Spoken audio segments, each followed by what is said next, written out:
our MOT Near Disaster.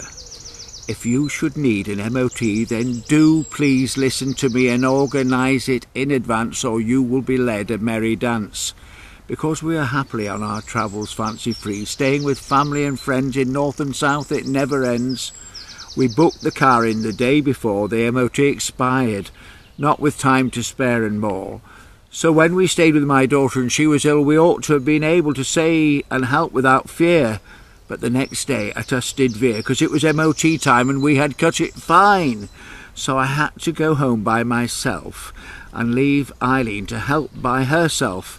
Then for her to travel alone home by train really was a pain. Meanwhile I had come to a cold dark house, not used to being there without a spouse. I had arranged to get the car to the garage for 8:15, but had a disturbed night and did not preen when I woke finally at 8 o'clock and felt groggy like a croc. Sprang out of bed and got dressed fast, dashed downstairs. Order in my life did not last. Having no hearing aids in, I did not hear any beep, and still being half asleep was startled when the house alarm did sound. I dashed forward and the keyboard found. Then I had a slice of toast and a drink. As a diabetic, I need carbs and tablets to function and think.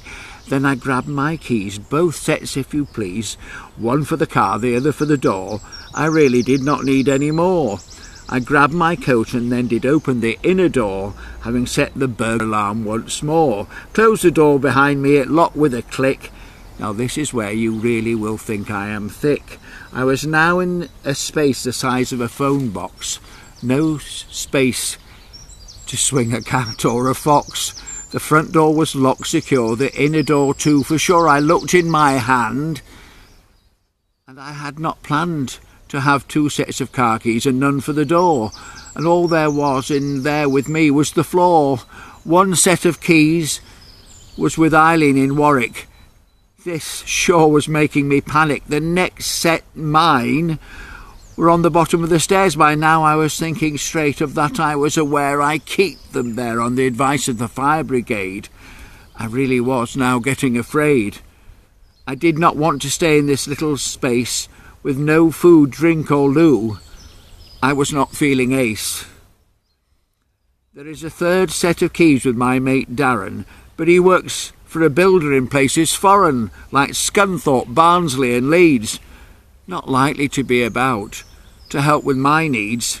I had my mobile, so rang him fast, and my hope did not last. He did not answer at all, so I abandoned the call and texted him that there was emergency. He rang me back as fast as could be. "Where are you?" I said. "I've just come home to be fed." Now this was the first bit of luck for the day.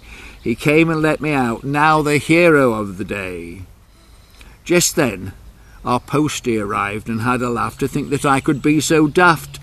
Darren wandered away and I called out with a shout, "You have to let me in so I can get my own keys, or standing in the garden for the rest of the day I will freeze."